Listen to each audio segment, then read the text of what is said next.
Shalom, shalom, bien-aimés, que Dieu vous bénisse au nom de Jésus et que la grâce de Dieu demeure sur vous.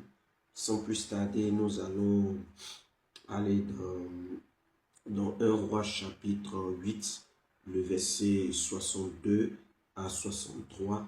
Je lis rapidement la parole du Seigneur. La Bible déclare: le roi et tout Israël avec lui offrit des sacrifices devant l'Éternel. Salomon tua 22 000 bœufs et 120 000 brebis pour le sacrifice de communion qu'il offrit à l'Éternel.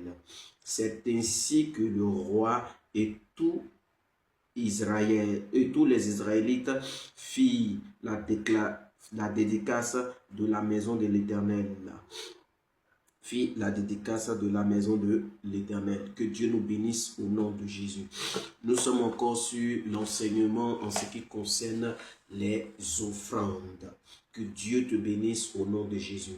Dans ce passage, nous pouvons bien voir qu'il s'agit d'une offrande d'action de grâce et de remerciement à Dieu. Et qu'est-ce que nous observons et qu'est-ce qu'on peut analyser? Nous pouvons d'abord faire une observation, c'est qu'il s'agit d'une offrande sacrificielle faite par le peuple et le roi Salomon à Dieu pour dire merci d'abord à Dieu et par la suite dédicacer le temple qui venait de s'achever, la construction du temple qui venait de s'achever. Et comme analyse, nous pouvons retenir en cette analyse-là, à partir d'une analyse, nous allons comprendre ainsi que une offrande sacrificielle, du moins, pour dire merci à Dieu pour la construction du temple qui venait de s'achever, et cela le jour de sa dédicace. Ça, c'est l'analyse que nous faisons.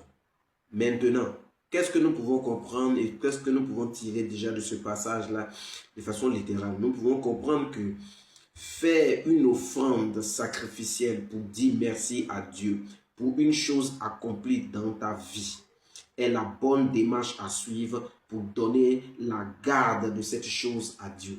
Qu'est-ce que je veux dire par là?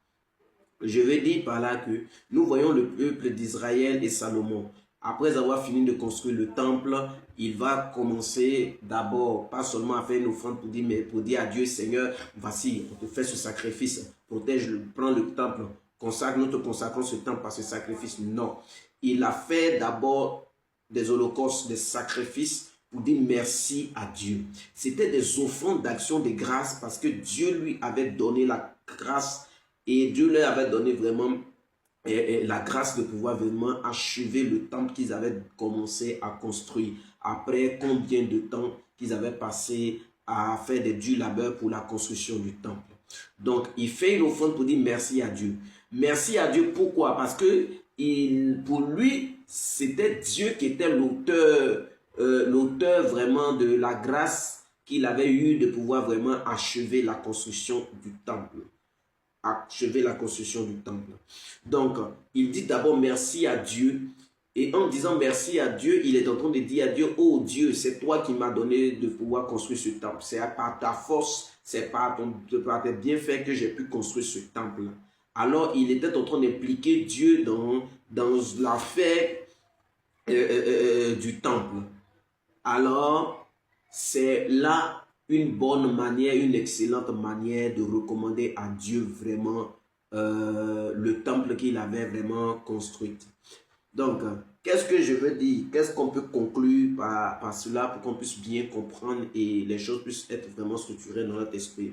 C'est que lorsque tu fais un enfant et que tu veux consacrer un enfant à Dieu, la consécration d'un enfant, bien la dédicace d'un enfant à Dieu ne se fait pas n'importe comment.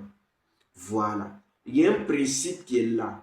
Pour que tu puisses dédier ton enfant à Dieu, il faudrait d'abord que tu fasses d'abord une action sacrificielle, une action que tu poses pour dire merci à Dieu parce que tu reconnais que c'est lui, Dieu, qui t'a donné cet enfant. Et ainsi qu'il t'a donné cet enfant, toi aussi tu décides de lui retourner cet enfant-là, comme Anne qui a dit à Dieu: Seigneur, si tu me donnes, je te le redonne. Si tu me donnes, je te redonne. Si tu me donnes, je te redonne. Alors, Nous ne pouvons que confier à Dieu ce que Dieu nous a déjà donné. Si Dieu ne t'a pas donné, si ce que tu as reçu là n'est pas de Dieu, comment vas-tu confier cela à Dieu? Vous comprenez? On confie à Dieu ce qui nous a été donné par Dieu. On confie à l'Éternel ce qui nous a été donné par l'Éternel des armées. Voilà pourquoi il faudrait d'abord reconnaître que c'est Dieu qui t'a donné l'enfant que tu veux dédier à Dieu, que c'est Dieu qui t'a donné le travail que tu veux consacrer à Dieu, que c'est Dieu qui t'a donné la maison que Dieu t'a donnée, que c'est Dieu d'abord qui t'a donné la maison que tu as fini de construire, que c'est Dieu qui t'a donné vraiment la délivrance que tu as eue, que c'est Dieu qui t'a donné ceci ou cela. Donc, pour consacrer quelque chose à Dieu, pour donner la garde de quelque chose à Dieu, il faudrait nécessairement d'abord dire merci à Dieu parce que nous reconnaissons que c'est lui Dieu qui nous a donné cette chose-là.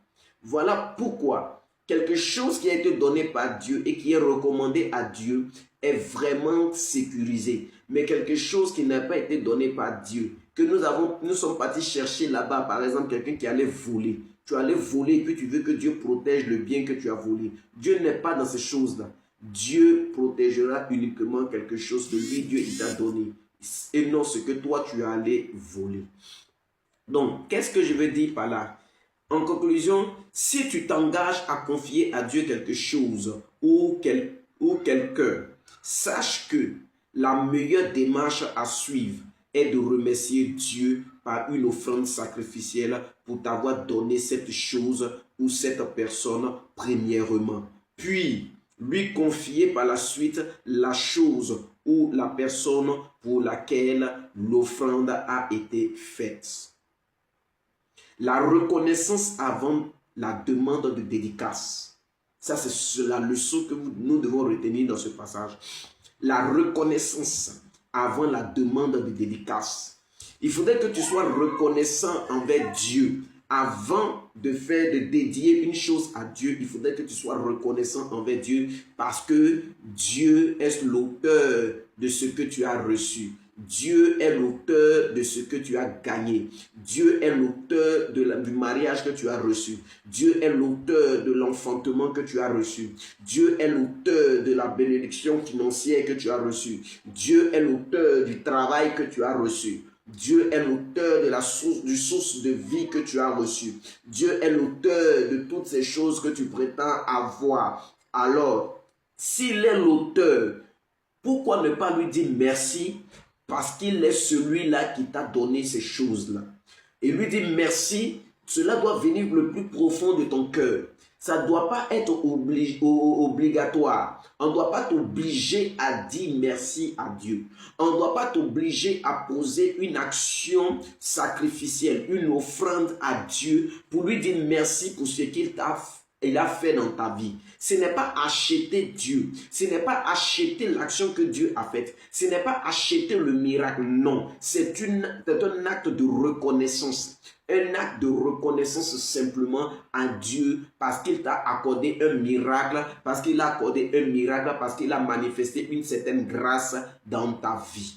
Et le fait de dire merci à Dieu, parce qu'il t'a accordé un miracle dans ta vie, parce qu'il t'a accordé l'enfantement, parce qu'il t'a accordé les finances, parce qu'il t'a accordé la richesse, parce qu'il t'a accordé des enfants, parce qu'il t'a accordé un peuple, une église, et ainsi de suite.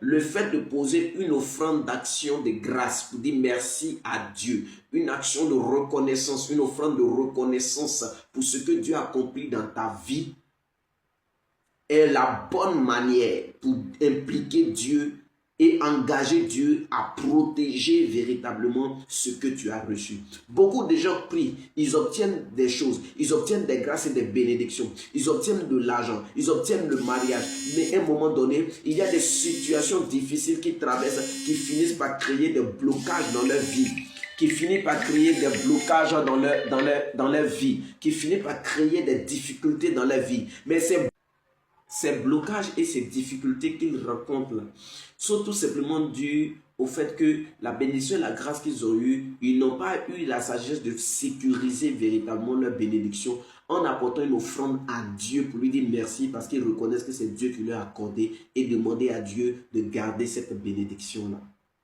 Alors que Dieu te bénisse.